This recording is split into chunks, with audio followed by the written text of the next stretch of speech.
Many, many years ago, when the people of Israel were a great nation ruled by King Saul, they fought a long and bitter war against their ancient enemies, the Philistines.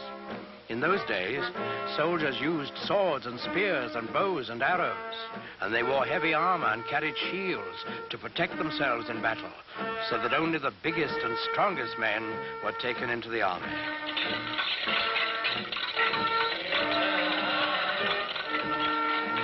Well, in this war, the Israelites and the Philistines were pretty evenly matched.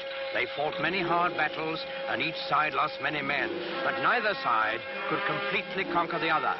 Then one day, while the Philistines were camped on one side of the great valley and the Israelites on the other, there came out of the camp of the Philistines a champion of their cause, a huge giant, taller and stronger and bigger than any man anyone had ever seen.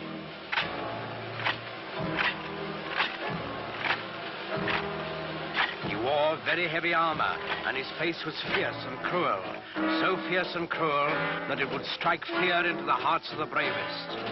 This was Goliath, the giant of Gath. He strode to the center of the valley, faced the armies of Israel, and in a voice like thunder, he hurled this defiance at them.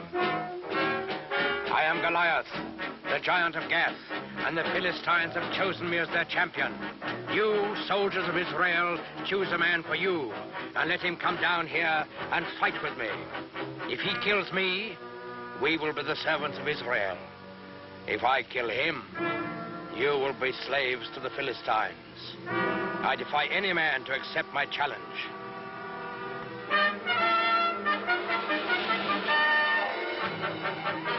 When the men of Israel saw Goliath and heard his defiant challenge, they were afraid, for they had no one to match his size and strength.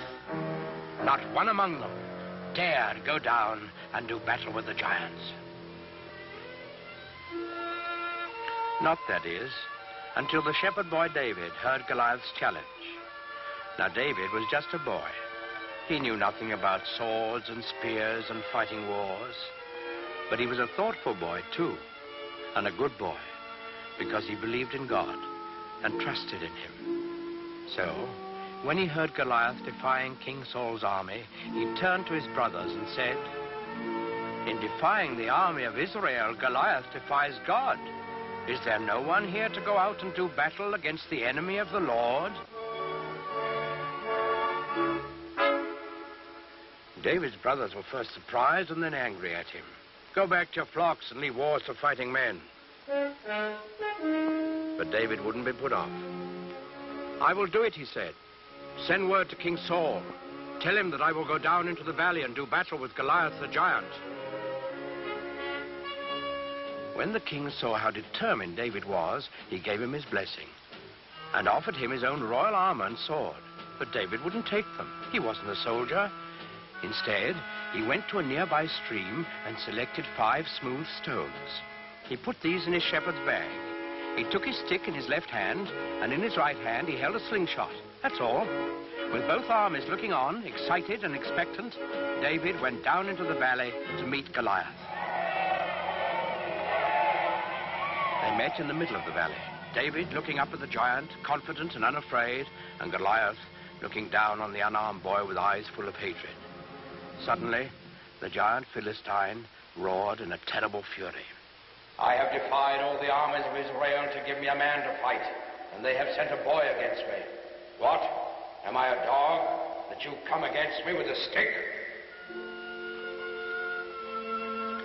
David answered him calmly.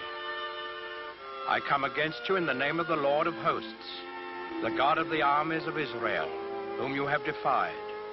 Your sword and your spear and your shield will not save you, Goliath, for this day you shall learn that the Lord fights on the side of right." Goliath let out an angry snarl. "So be it. Defend yourself, boy."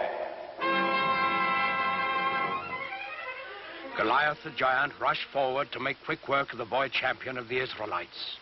David stood his ground. He reached into his shepherd's bag, took out 1 stone. He fixed it in his slingshot, and he let it fly.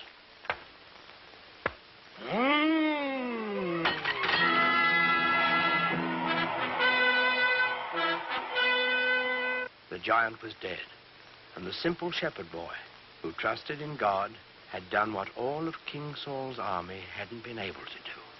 David lifted his eyes to heaven, and he whispered a prayer.